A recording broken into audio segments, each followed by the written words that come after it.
Të ndalemi pak në skenën politike dhe në raportin e Albin Kurtit me drejtësinë. Ditën e sotme,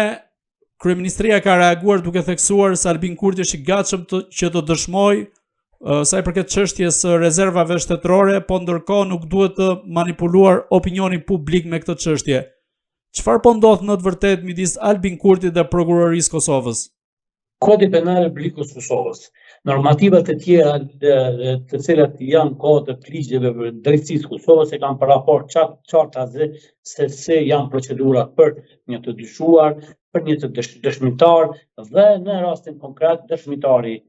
i cili është ftuar nga Prokuria Speciale e Kosovës, që është kryeministri i Republikës Kosovës Albin Kurti, ka detyrim ligjor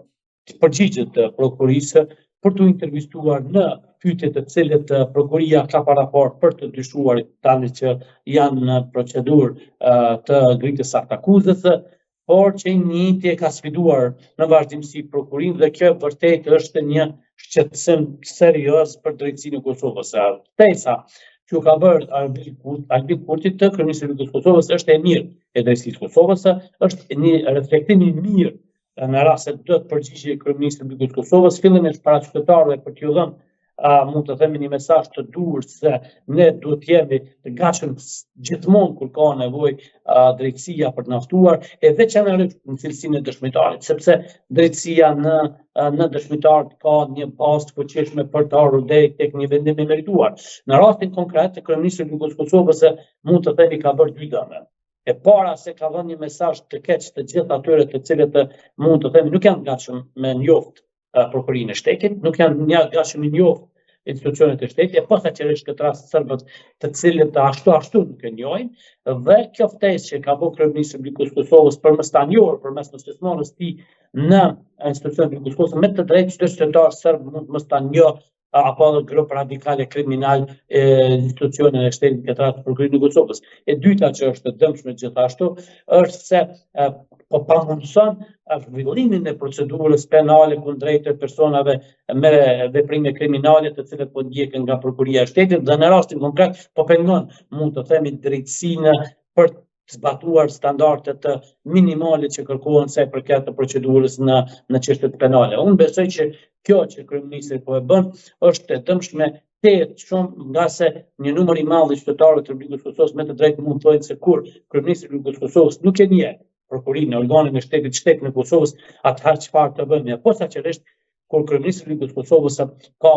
hyra materiale ekonomike pikërisht prej shtetit, prej taksapaguzëve që duhet ta respektojnë këtë institucion dhe ftesa që i bën qytetarëve të Republikës Kosovës për mosnjohjen e shtetit përmes veprimeve duke mos pranuar prokurinë e Republikës Kosovës është njëra ndër veprimet më të rënda që vijnë në aspektin e sigurisë kombëtare. Ditën e martë, më 11 mars, shefi i NATO-s viziton Kosovën ku do të takohet me presidenten Vjosa Osmani dhe kryeministrin Albin Kurti. Çfarë do të thotë kjo vizitë për Kosovën dhe a është ky një sinjal mbështetje nisur nga ndryshimi i kursit të politikës amerikane të Donald Trump? Ne duhet të kemi një çështje të qartë. Shtetet e Bashkuara të Amerikës dhe NATO nuk kanë ndryshuar qëndrimet e saj dhe angazhimet e saj në Kosovë, e posaçërisht tek çështjet që kanë të bëjnë me strukturat e sigurisë. Kosova mbetet akoma e garantuar sipas rezolutës 1244 nga NATO, e cila rezolutë zbatohet përmes pjesëtarëve të KFOR-it apo KFOR-in në Republikën e Kosovës. Kjo strukturë ushtarake nuk ka asnjë informacion deri më tani zyrtar se pritet të ndryshojë. Neve kemi informacione se do të ketë një ndryshim sa i përket organizimit të ushtrisë amerikane në Kosovë, sepse baza amerikane Bondsteel në Ferizaj, e cila aktualisht është bazë e brigadës shumë kombështjellinte, do të kalojë në bazë amerikane, të thotë do të ketë bazë ushtrisë amerikane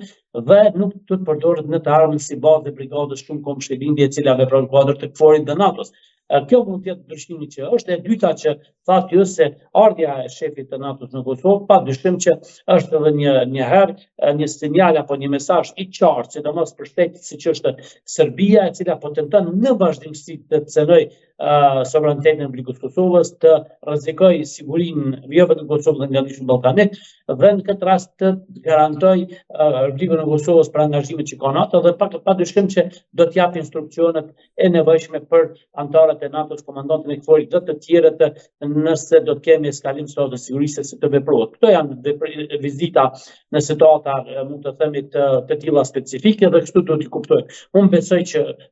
shefi NATO-s do të kërkoj nga Kosova që kemi sa më parë themelimin e qeverisë Kosovës në mënyrë që qeveria e Kosovës punoj fuqishëm me NATO në përshpejtimin e procedurave për të inkuadruar në familjen më fuqishme në botë aleancën atlantique të NATO-s dhe në këtë rast një qeveri në detyrë besoj që nuk do të mund të kryejë të gjitha kërkesat apo veprimet të cilat duhet ndërmerren për të përshpejtuar procesin e integrimit të Republikës Kosovës në NATO. A rrezikohet Kosova nga Serbia, qoftë nga sulme të ndryshme hibride, por edhe nga sulme ushtarake, nisur nga ky ndryshim i kursit të Donald Trump, që i ka dhënë më shumë zemër Rusisë dhe në këtë rast për pasojë mund të inkurajohet edhe Serbia në këtë drejtim? Në fakt po. Ne mund të themi se këto lëvizje të fundit të aspektit sigurisë padyshim që mund të manifestohen në Republikën e Kosovës. Dhe krejt kjo për shkak se ekziston rreziku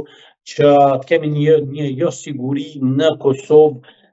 për shkak zhvillimeve të fundit në Serbi. Jo keni parë që këto zhvillime jo sigurie në Serbi mund të manifestohen në rajon, përfshirë dhe Kosovën. Dalja në kontroll, jashtë kontrollit të sigurisë në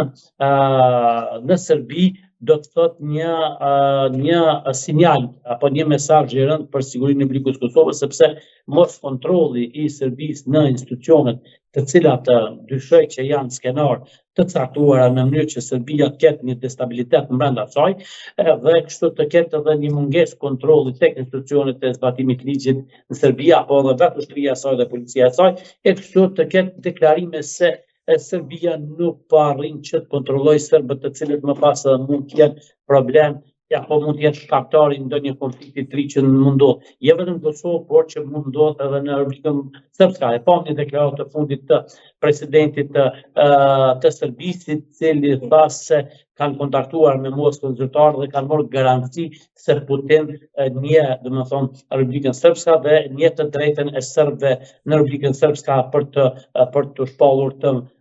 pavarur dhe në këto sinjale, këto angazhime direkta të Rusisë për të destabilizuar rajonin Ballkanin, atëherë kujtoj që janë edhe një përpjekje e Serbisë për të faktorizuar në tavolinën që do të bëhet në Arabinë Saudite, ku do të takohen dy presidentët, presidenti Donald Trump dhe Putin, të cilët do të bisedojnë për çështjen e Ukrainës dhe paqes në përgjithësi. Në këtë aspekt besoj që Rusia me veprimet e saj eskaluese, sigurisë atëherë kujtoj që bën përpjekje për të qenë faktori i rëndësishëm apo mundohet që të jetë faktori i rëndësishëm i cili garanton dhe është i nevojshëm këto bisedime dhe në këtë aspekt mendoj që gjitha zhvillimet edhe protestat edhe gjërat që kanë të bëjnë me sigurinë apo mund të themi vlerësimet e sigurisë që janë aktualisht qoftë nga faktori lokal dhe ndërkombëtar janë një përpjekje e koordinuar e inteligjencës së Serbisë dhe Rusisë për të nxjerrë statën e sigurisë jashtë kontrollit në Serbi dhe më pas për të manifestuar fillimisht në Bosnjë Hercegovinë dhe më pas edhe në Kosovë.